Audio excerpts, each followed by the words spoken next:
अशहदु अन्ना मुहम्मदुर रसूलुल्लाह।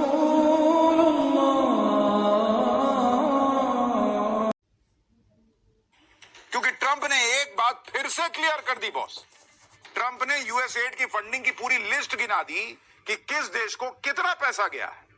ट्रंप ने कहा कि consortium for elections and political process के तहत 486 मिलियन डॉलर दिए जा रहे थे। इसमें से 21 मिलियन डॉलर भारत में वोटर टर्नआउट के लिए दिए जा रहे थे। ये करे दोस्त ने वो काम किया है। बेचारे प्रधानमंत्री नरेंद्र मोदी गिड़गिड़ाते रह गए, लेकिन फिर भी ट्रंप ने पोल पट्टी खोल दी। कहने लगे मैंने दोस्त मोदी को वोटिंग टर्नआउट बढ़ाने के लिए 21 मिलियन दिए हैं। And $21 million going to my friend Prime Minister Modi in India for voter turnout. कल तक मुंबई हमले के 17 साल बाद तहव्वुर राणा को भारत लाया गया। लेकिन आप ये देखिए कि आज से 14 साल पहले जब नरेंद्र मोदी गुजरात के मुख्यमंत्री थे, वो तब प्रधानमंत्री नहीं थे, तब भी उनके मन में यही जज्बा था कि भारत के दुश्मनों को किसी भी कीमत पर बख्शा न जाए। साल 2011 में जब अमेरिका की कोर्ट ने तहव्वुर राणा को मुंबई हमले के आरोप में बरी कर दिया, तब भी नरेंद्र मोदी ने इस बात पर चिंता जताई। सुनिए दिनांक 22 अप्रैल 2025 स्थान पहलगाम, एक शांतिपूर्ण पर्यटन स्थल जहां भारत, नेपाल और संयुक्त अरब अमीरात से आए अनेक पर्यटक घुड़सवारी का आनंद ले रहे थे। अभी अचानक वहां 6 हथियारबंद आतंकियों ने हमला कर दिया। वे लोगों को पकड़ पकड़ कर उनका धर्म पूछने लगे और जैसे ही किसी ने हिंदू कहा, उसे निर्दयता से गोली मार दी।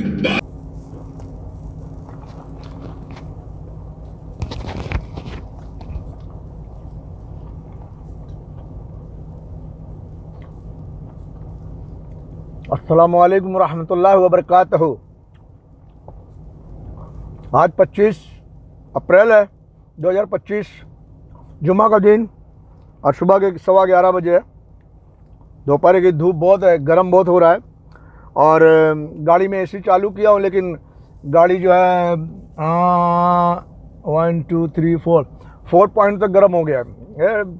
2 पॉइंट तक गर्मी रहती है, हरारा उसका गर्मी अभी 4 पॉइंट पर चले गया है। यानी गर्म गाड़ी ज़्यादा हो गई है। अब एसी बंद करना पड़ेगा। एसी बंद करेंगे तो पूरा पसीना आ जाएगा। अजान भी हो रही है जुमा की, 11 बज गए ना, 11:15 बजे पहली अजान है ये। तो ये वीडियो बना के फिर मैं बंद करता हूँ। आज के लिए इतना काफ़ी है। ये भारत के इंटेलिजेंटों के लिए, क्योंकि भारत के इंटेलिजेंट, अब ये भारत के इंटेलिजेंट को, फौज को गुमराह करने के लिए बहुत सारे मिनिस्टर, बहुत सारे अंग्रेजों के दल्ले, बहुत सारे वो कुत्ते जिन्होंने अंग्रेजों से पैसे लिया, अंग्रेजों से टुकड़ा खाया, वो भौंकेंगे पाकिस्तान के नाम पर। क्योंकि अंग्रेज जो है ना, हिंदुस्तान से 2 न्यूक्लियर बम ईरान पे मारना चाहते हैं। ईरान नहीं डरा ना। अमेरिका तो इजराइल थक गया ईरान को डराते डराते, नहीं डरा। तो अब क्या करेंगे, बड़ा हथियार इस्तेमाल करेंगे। बड़ा हथियार हिंदुस्तान है। हिंदुस्तान से न्यूक्लियर मारेंगे ईरान पर, क्योंकि जवाबी कार्रवाई जो भी ईरान करेगा वो हिंदुस्तान पे करेगा। इजराइल सेफ रहेगा। और उसके बाद फिर हम हिंदुस्तान को संभाल के, कहते हैं पाकिस्तान को मरवा के, फिर संभाल के जो झटका लगेगा उसे संभाल के, खिला पिला के, तंदुरुस्त करके फिर चाइना को मरवाएंगे। यानी ईरान, पाकिस्तान, चाइना को मारना है हिंदुस्तान को। उसके बाद हिंदुस्तान की ज़रूरत नहीं है। बहरहाल मैं बार बार समझा रहा हूँ क्योंकि कोई आदमी ऐसा मेरी वीडियो देख रहा है जो पूरी वीडियो नहीं देख पाता, तो उसको पूरी बात समझ में नहीं आती। इसलिए एक ही वीडियो में थोड़ा बहुत बोलता हूँ कि मेरी पूरी वीडियो देखोगे तो समझ में आएगा। मैं शुरू से समझाते आ रहा हूँ कि नंबर 1, 2025 में, मैंने 2022 से समझा रहा हूँ, 21-22 से समझा रहा हूँ, जब से वीडियो बनाने लगा समझा रहा हूँ कि 2025 के एंड तक पूरे गल्फ को घेर लिया जाएगा और उसके बाद ईरान को डराया जाएगा, धमकाया जाएगा, लेकिन वो हमला नहीं करेंगे। हमला वो हिंदुस्तान से करवाएंगे। हमला नहीं करेंगे, वो हमला हिंदुस्तान से करवाएंगे। क्योंकि ईरान डरेगा नहीं, ईरान तैयार रहेगा। हम तो हमको मारोगे तो हम तुमको मारेंगे। तो वो हिंदुस्तान से हमला करवाएंगे। हिंदुस्तान से 2 न्यूक्लियर मिसाइल ईरान में मारी जाएगी। जब वो हिंदुस्तान पाकिस्तान पे हमला करेगा, जंग होगी तब। और ईरान को जब मारना होगा तो पाकिस्तान के हमले की तैयारी करना पड़ेगा। पाकिस्तान पे ऐसे थोड़ी ना फौज ले जाएंगे, पाकिस्तान पे हमला कर दोगे। पाकिस्तान पे हमला करने के लिए हमला वाला रास्ता तो बनाना पड़ेगा ना। तो अभी 2 दिन पहले मुझे ये न्यूज़ मिली है, 2 दिन पहले क्या, कल मिली है, कल और परसों शाम को एक न्यूज़ मिली है कि मंगल को, आज जुमा है, मंगल को, पिछले मंगल को 22 अप्रैल 2025 को कश्मीर में आतंकवादी हमला हुआ है जहां पर 27 लोग को मार दिया गया है। अब उसमें जाके नरेंद्र मोदी ने, हुकूमत ने पाकिस्तान का पानी बंद कर दिया है। तो ये शुरुआत हो गई है, अब ये शुरुआत हो गई, जो मैंने बोला था, और ये हो रहा है सब कुछ अभी, लेकिन और कुछ होगा, धाम धूम किसी भी टाइप को होगा। ये 27 आदमी को मारकर इतना काफी नहीं है कि पाकिस्तान पे फौज हमला कर दे। पाकिस्तान पे हमला करवाना है क्योंकि ईरान को मारना है, 2 न्यूक्लियर मारना है। मेरी हर वीडियो में देखोगे लास्ट में पाकिस्तान, हिंदुस्तान और ईरान की तस्वीर, उसमें 2 न्यूक्लियर मिसाइल मारते हुए, और 24 से 25, 26, 27 में ईरान में 2 न्यूक्लियर मारा जाएगा। मैं कब से बोल रहा हूं। तो अब ये तैयारी हो रही है। तो कश्मीर के अलावा 27 लोग जो मारे गए हैं 22 अप्रैल को 2025 को, और भी मारे जाएंगे, और हिंदू ही मारे जाएंगे, ताकि मामला और गर्म हो और जाके फौज को पूरी तरह से तैयार किया जाए कि अब पाकिस्तान पे हमला करो। बात समझ में आई है? बात समझ में आई भैया? अभी तैयारी हो रही है कि अब जो है अमेरिका, इजराइल, नेटो से ईरान नहीं डरा, तो अब अमेरिका, इजराइल, नेटो ये ईरान पे तो हमला नहीं कर सकते, क्योंकि ईरान पे हमला करेंगे तो भले ईरान खत्म हो जाए, कुछ भी हो, इसके लिए तो पूरा अफगानिस्तान में मिलिट्री फिर से लगा दिया गया है, क्योंकि अफगानिस्तान में ही जो वहाँ हुक्मरान है वो भी तो अमेरिका के ही आदमी है। अमेरिका, वो कहने की बात है कि अमेरिका डर के भाग गया था, नहीं, वो हुकूमत में अपना आदमी बैठा के गया था और ये समझौते के साथ गया था कि जब हमें ज़रूरत पड़ेगी हम यहाँ फिर आ जाएंगे, अपनी फ़ौज लगाएंगे, हमको तुमसे कोई खतरा नहीं है, लेकिन तुमको भी हमसे डरने की ज़रूरत नहीं, लेकिन हमको जब ज़रूरत पड़ेगी तो हम अफगानिस्तान में अपनी फ़ौज उतार देंगे। इस शर्त पे वो खाली करके गया था, डर के भागा नहीं था वो। तो अब ईरान को मारने की ज़रूरत आई तो अब वो फिर अफगानिस्तान में अपनी फ़ौज लगा दिया है। कौन सा पैगाम वोग्राम कुछ है जो वहाँ पे लगाया हुआ है, तो 1 मिनट में। तो मेरे दोस्तों, मैंने थोड़ा सर्च किया, उसको थोड़ा सा फिर से देखना पड़ा कि कश्मीर में जहाँ हमला हुआ है वो क्या नाम है। उसका नाम है पहलगाम। पहलगाम में, कश्मीर में जो इलाका है पहलगाम, वहाँ पे जो आतंकवादी हमला हुआ है। तो अभी भी मैंने देखा न्यूज़ में, ये जब नाम ढूंढने के लिए मैंने यूट्यूब पे सर्च किया कि नाम पता चल जाए कि कश्मीर में कहाँ हमला हुआ है, तो पहलगाम ये मैंने लिख लिया कागज़ पे। तो पहलगाम में जो हमला हुआ है, अभी न्यूज़ में वो चल रहा है, डिबेट।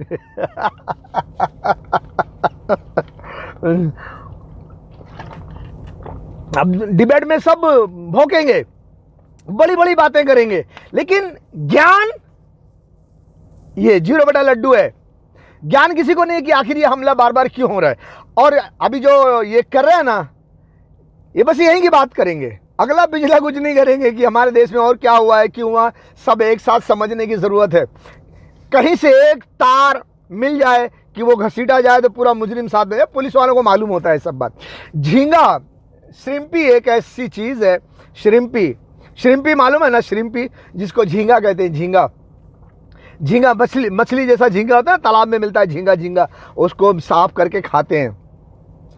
तो झींगा को जब साफ करते हैं ना, तो ऊपर का वो उधेड़ देते हैं, तो ऊपर का जो कड़क रहता है, चमड़ी वो निकल जाती है, लेकिन उसके अंदर भी एक तार गंदगी का रहता है।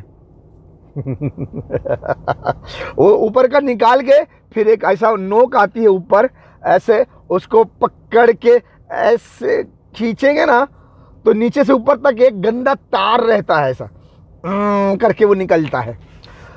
तो उस तार में पूरी गंदगी भरी रहती है, वो पूरा गंदगी नीचे से ऊपर तक सब आ जाती है। ऐसा होता है जुर्म और मुजरिम और पुलिस की सोच।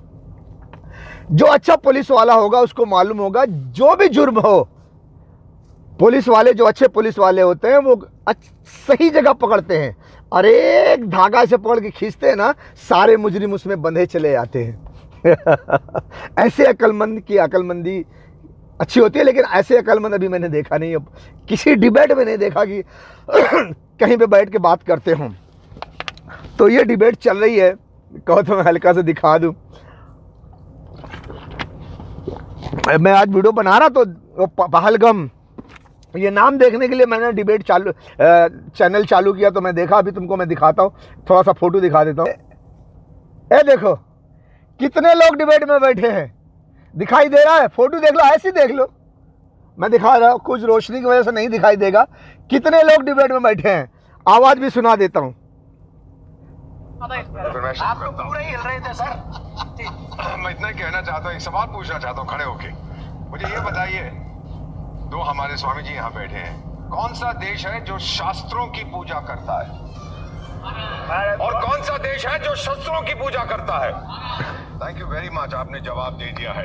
शास्त्रों की पूजा और शस्त्रों की पूजा करते हैं। अब टाइम आ गया। बाय द वे, हम बुद्ध की बात कर रहे थे। I am a Buddhist by adoption. मैं ये बता देता हूँ, उसमें भी धर्म युद्ध का कॉन्सेप्ट है। जब पाप बढ़ता है तो भगवान बुद्ध ने खुद कहा है, उठो और खत्म कर दो उस पाप को। आज हमें वही करना है। देखो भाई साहब क्या बोल रहे हैं। ये हो भी चुका है, ये हो भी चुका है म्यांमार में, बर्मा में यही हुआ और बुद्ध ने ही किया है। लेकिन ऋतु जी, ये सवाल तो आएगा, अगर युद्ध होगा, अगर भारत कोई एक्शन लेगा पाकिस्तान के खिलाफ, बड़ा एक्शन, उसका इकोनॉमिक रिपरकशन भी होगा, आर्थिक तौर पर उसका एक देश को झेलना पड़ेगा कि उसका क्या नतीजा होता है। इस पर कांग्रेस पार्टी का क्या सजेशन है, कांग्रेस का क्या रुख है इस पर? देखिए, अभी जो है बाबा जो बात कर रहे थे कि हमें डरना नहीं चाहिए। पहली बात तो भारत पाकिस्तान के सामने कभी डरा नहीं है, ये बात बच्चों को मालूम होनी चाहिए कि पाकिस्तान को भारत से डर लगता है, भारत को पाकिस्तान से डर नहीं लगता है। दूसरी बात, और जब बात आ जाए हमारी कि हमारे घर में अगर वो हमला कर रहे हैं, तो हमारा ये फर्ज बनता है कि उनके घर में जाके उन्हीं को जो है उन्हीं की भाषा में समझा दिया जाए कि भारत पर हमला करना आसान बात नहीं है आज के समय में। उनको उन्हीं के घर में जाके समझा दिया जाए कि आज के दिन, आज के वक्त आसान नहीं है भारत में आके हमला करना। यानी उन्होंने हमारे घर में आके मारा, हम उनके घर में जाके मारेंगे।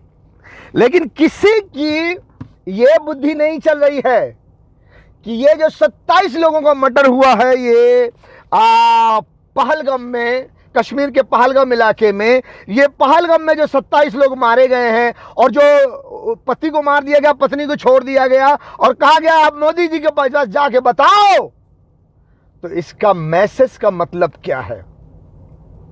मतलब साफ है कि हिंदुस्तान को पाकिस्तान से लड़वाना है। ये पाकिस्तान अगर डरता है हिंदुस्तान से तो वो हिमाकत करेगा कि हिंदुस्तान में आके मार के चला जाए। और इसमें कहा गया है पहलगाम में कि 4 आतंकवादी पाकिस्तान से आए थे, 2 आतंकवादी कश्मीर के थे, वहीं के रहने वाले थे, तो 6 थे, और भी रहे होंगे। जो भी न्यूज़ में मैं ऐसे ही सुना हूं। तो पहलगाम में जो भी डिबेट में चल रहा है, थोड़ा मैंने आपको सुना दिया, यही भड़काया जा रहा है। अब डिबेट में जितने भी बैठेंगे, एक तो डिबेट का सिस्टम ये है कि जो चैनल वाले होते हैं वो पैसे लेते हैं। दूसरा ये कि वो चैनल वाले डिबेट में लाते भी उसी को हैं जो उनकी मर्जी का बात करता है, और मर्जी का बात करने वाला वही आता है जो पैसे खा के वही काम करता है जो साजिश की गई होती है। किसी अच्छे आदमी को डिबेट में नहीं लाएंगे कि वो सारी बातों को खोलकर लोगों को सच लोगों तक पहुंचाए और सोचने पर मजबूर करे कि आप सच सोचो कि ये पाकिस्तान का नाम लेकर के कि ये पाकिस्तान ने हमला करवाया है, 27 लोगों को मरवाया है, तो पाकिस्तान पे हमला करो। लेकिन क्या ये नहीं हो सकता कि यही आतंकवादियों को अमेरिका, ब्रिटेन, फ्रांस, इजराइल ने भेजा होगा कि जाओ मुसलमान बनकर जाओ, मुसलमानों के लोगों को खरीद कर ये काम करवाया। हो सकता है कि किसी मुसलमान को खरीद कर ये काम करवाया हो किसी साजिश के तहत, जैसे 26/11 में कसाब आया था पाकिस्तान से, ऐसा भेजा हो कि तुम यहाँ मारो, मुसलमानों का नाम खराब होगा, पाकिस्तान का नाम खराब होगा, इसके जरिए हम हिंदुस्तान को पाकिस्तान से लड़वाएंगे, हिंदुस्तान पाकिस्तान पे हमला करेगा, फिर हम ईरान पे न्यूक्लियर मारेंगे।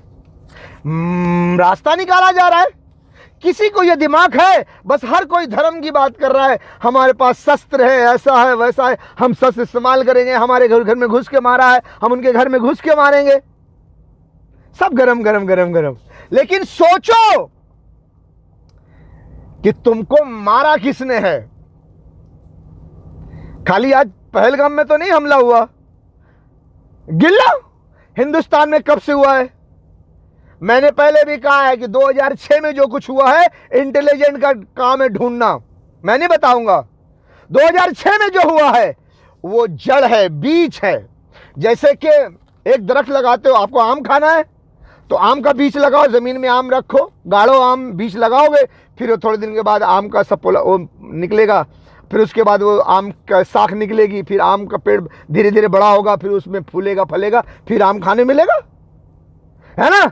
आम खाना है तो पेड़ लगाना पड़ेगा, बीज वो लगाना पड़ेगा। तो ये जो कान की प्लानिंग है, जो कान पूरा किया गया है, जो प्लानिंग करके किया गया है, इसका बीज हिंदुस्तान में 2006 में डाली गई थी। ये बीज जमीन में गाड़ा गया था, दबाया गया था 2006 में। 2006 में क्या हुआ था इंटेलिजेंट, तुम सोचो, तुम ढूंढ के निकालो और उस बीज को देखो कि वो कौन सा बीज है। वो बीज अगर जमीन में लगाएंगे तो कौन सा दरख्त निकलेगा, उसमें कौन सा फूल होगा, कौन सा फल होगा।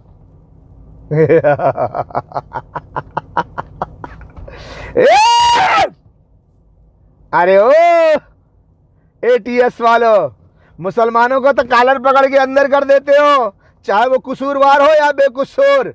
दम है, पछवाड़े में है कुछ, जाओ 2006 में क्या हुआ था पता करो। वो बीज है, वो बीज को देखो और सोचो अपने दिमाग से, और जमीन में गाड़ो और फिर सोचो अब ये दरख्त निकलेगा तो कौन सा निकलेगा, ये बीज कौन सा है, ये बीज कौन सा है, इसमें जो दरख्त निकलेगा कौन सा निकलेगा, इसकी शाखें कैसे निकलेगी, इसके पत्ते कैसे होंगे, इसकी डाल कैसी होगी, ये कितना ऊंचा कितना लंबा चौड़ा दरख्त होगा, ये कहां तक जाएगा, इसमें कौन सा फूल आएगा, फिर इसके फूल में फल कौन सा लगेगा, वो फल कौन सा फल होगा। सोच डिबेट में बैठ के सोच, बताओ इन लोगों को जो कुत्ते की तरह भौंक रहे हैं, धर्म को ला रहे हैं, धर्म को ला रहे, ये ला रहे। अरे कुछ दिमागदार वालों को बिठाओ उधर, ज्ञानियों को बिठाओ उधर, हाँ? फालतू जाहिलों को बिठा के तुम लोग बातें करते हो। ठीक है, मैं इंटेलिजेंट को कहता हूं, CBI, CBI, ATS सबको, क्योंकि हुकूमत के आसपास जो सलाहकार है, अमेरिका को तो पता है ये सलाहकार है, ये राय देते हैं, इनके जेब में इतना जाना चाहिए, ले भाई जेब में पहले डाल ले, तू सलाह देना तो ये सब बात की सलाह देना, तुझे क्या चाहिए ये ले ये ले ये ले, ले, ले, ले, काम मेरा करना।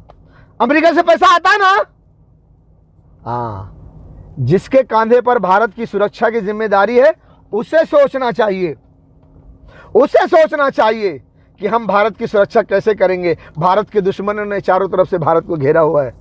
एक तरफ दुश्मन है हमारा अंग्रेज, हमारे भारत को इस्तेमाल करना चाहता है अपने फायदे के लिए, और जब हमें इस्तेमाल करेगा तो हम किसी बेगुनाह को मारेंगे तो वो हमसे दुश्मनी करेगा, वो हमको मारेगा, हमको उसकी भी मार खानी पड़ेगी। तो भारत की सुरक्षा करना दोनों जगह से है। तो ये भारत की सुरक्षा का बोझ का प्रभाव हमारे भारत की फौज पर है। हमारे भारत की फौज की जिम्मेदारी है भारत की सुरक्षा करना। तो बॉर्डर पे चाहे पाकिस्तान से हमला हो, पाकिस्तान से जंग हो, तो सब को लड़ना है। अंदरूनी तौर से जैसे धमाका हो रहा है वैसे हुआ तो पुलिस और ये ATS वाले भाग दौड़ करेंगे। सब फालतू है, असल चीज तक तो तुम सोचते भी नहीं हो। तो जब अगर कामयाब हो जाते हैं षड्यंत्र में, और भी धमाका होगा, और भी ऐसा कुछ होगा, और उसके बाद फिर हिंदुस्तान के हर अंग्रेज के पालतू कुत्ते भौंकेंगे कि अब पाकिस्तान पे हमला करो, धर्म के नाम लेंगे, जज्बात से काम लेंगे और लोगों को भड़काएंगे कि पाकिस्तान पे हमला होना चाहिए, क्योंकि अंग्रेज यही चाहते ही है। ये जो कांड हो रहा है, ये कांड करवाने वाले इसीलिए कांड करवा रहे हैं कि हिंदुस्तान को पाकिस्तान के खिलाफ तैयार किया जाए, जंग करवाई जाए, हमला करवाया जाए, ताकि ईरान को मारा जाए। क्यों? क्योंकि पूरे पेट्रोल पर, गल्फ के पेट्रोल पे कब्जा करना है। तो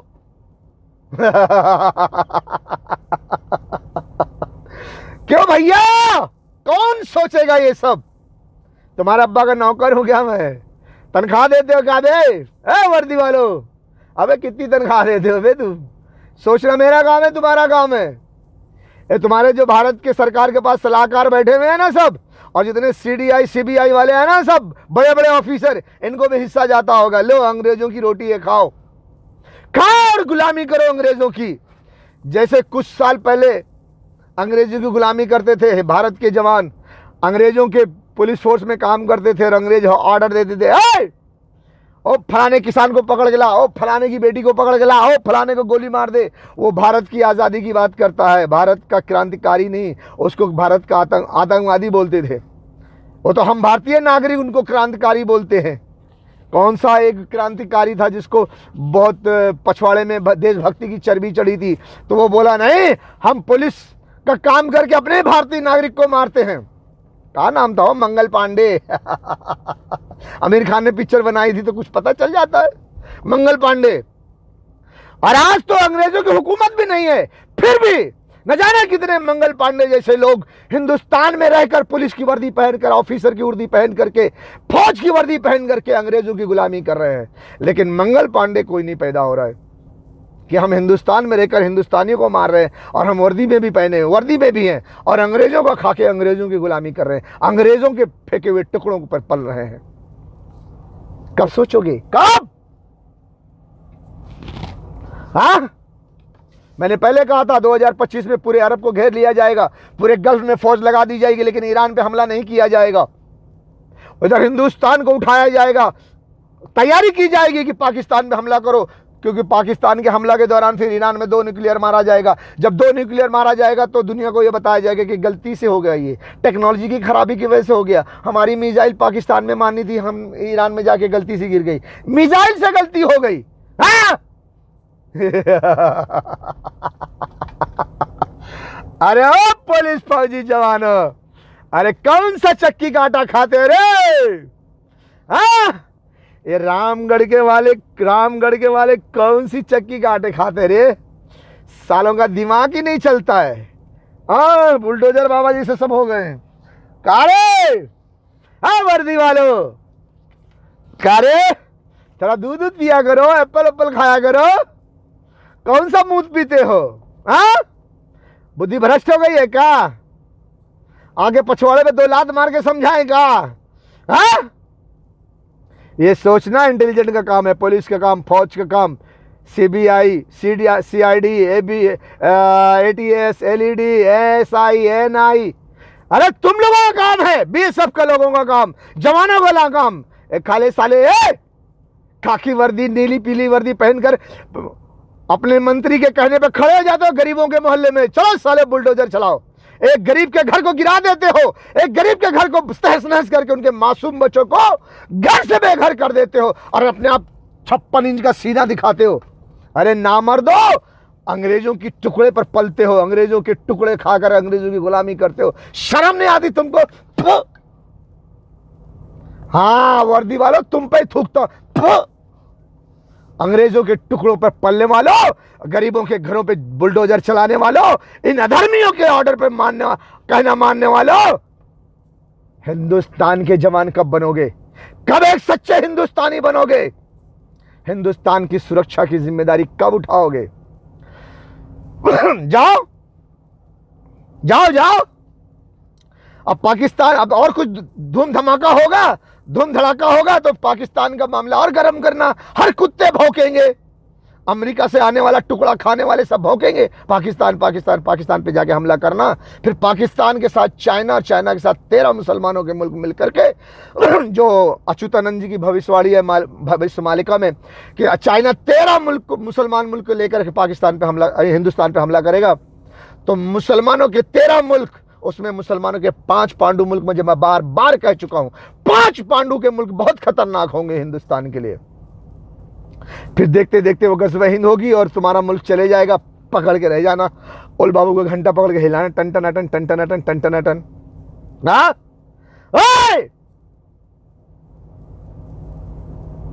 ओल बाबू का घंटा पकड़ना बहुत आसान है, भारत की रक्षा करना बहुत मुश्किल।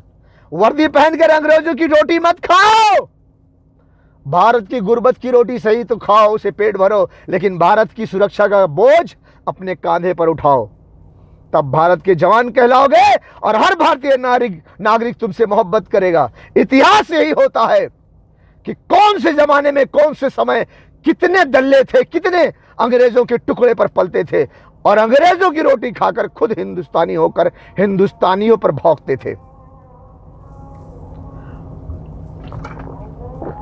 समझ में आया? बहुत सारे अंग्रेजों के गुलामों का जिक्र आता है। मैंने एक फिल्म देखी थी अनिल कपूर की 1947 लव स्टोरी। 1947 ए लव स्टोरी। उसमें अनिल कपूर का बाप गद्दार का रोल करता है। फिल्म बन गई। देखो, ऐसे जब आने वाली फिल्म बनेगी ना, तुम सब फौज, minister, ATS, ED, NI, SI, police, जितने भी डिपार्टमेंट है, सीबीआई, सीआईडी वालों का, सबका नाम गद्दारों में लिखा जाएगा कि देश का खाकर गद्दारी करते थे और गद्दार टेररिस्ट मुसलमानों को कहते थे, जबकि मुसलमान वफादार था।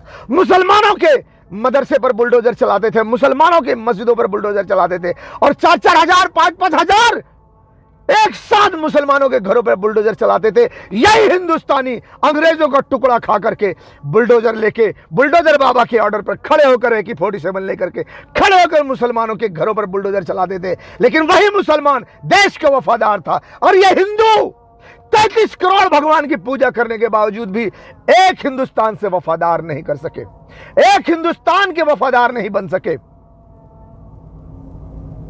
इतिहास में लिखा जाएगा कि हिंदू गद्दार है, हिंदू टुकड़े का भूखा है, अंग्रेजों के टुकड़े पर पलने का शौक रखता है। अपने ही देश की वफादारी इससे निभाई नहीं जाती। क्या? हाँ? हट हट चल, जहां पूरे मुसलमान को आतंकवादी करार दे दे, एक बाल नहीं उखाड़ सकता। हिंदुस्तान के इंटेलिजेंस और फौजियों और हिंदुस्तान के गद्दार अधर्मियों, जाओ पाकिस्तान पे हमला करने के लिए, जाओ। गज़वे हिंद का सामना करना पड़ेगा तुम्हें और बहुत मार खाओगे, बहुत मार खाओगे। ये डंडा गज़वे हिंद का बहुत मोटा है, बहुत लंबा है, बहुत कड़क है। घुसा घुसा के मारेंगे मुसलमान। भूल जाओगे फिर अंग्रेजों की दलाली करना। क्योंकि ईरान पर डायरेक्ट अमेरिका, इजराइल हमला नहीं कर सकते। अगर वो करते हैं डायरेक्ट ईरान पर हमला, तो ईरान पहली फुर्सत में इजराइल का नामो निशान मिटा देगा। इतनी मिसाइल्स उसके पास, इतने हथियार हैं और वो इजराइल भी जानता है, अमेरिका भी जानता है, ब्रिटेन, फ्रांस सभी जानते हैं, ऑस्ट्रेलिया भी जानता है। इसीलिए डायरेक्ट ईरान पर हमला कोई नहीं करेगा। क्यों? इजराइल खत्म हो जाएगा, इजराइल को सेव करना है। इसलिए ईरान को हिंदुस्तान से मारा जाए, हिंदुस्तान को इस्तेमाल करके ईरान को मारा जाए, ताकि ईरान अगर कोई जवाबी कार्रवाई करे तो वो हिंदुस्तान में करे, इजराइल सेफ रहे। इसीलिए ईरान को मारने के लिए हिंदुस्तान को चुना गया है। इन लाशों को, गोश्त के टुकड़ों को देखकर तुम्हें गैरत क्यों नहीं आती? तुम कैसे सोते हो? तुम कैसे पीते हो? तुम कैसे खाते हो? तुम कैसे जिंदगी गुजारते हो? ए बेगैरतो, ए जर्नेलो, ए हुक्मरानो, तुम कब जागोगे? कब जागोगे? ए बेगैरत हुक्मरानो, इन लाशों को, गोश्त के टुकड़ों को देखकर तुम्हें गैरत क्यों नहीं आती? तुम कैसे सोते हो? तुम कैसे पीते हो? तुम कैसे खाते हो? तुम कैसे जिंदगी गुजारते हो? ए बेगैरतो, ए जर्नेलो, ए हुक्मरानो, तुम कब जागोगे? कब जागोगे? वो बेचारे फरियाद कर रहे हैं, बुला रहे हैं तुम्हें। कोई हाफिज कुरान आर्मी चीफ साहब रसूलुल्लाह की उम्मत कट रही है, लोग उनके आज़ा के टुकड़े चादर में समेट रहे हैं। तुम अपने एटम बम और मिसाइलों के साथ तमाशा देख रहे हो। हमसे बर्दाश्त नहीं हो सकता, हम ये नहीं देख सकते, हम ये बर्दाश्त नहीं कर सकते। जुर्रत करो।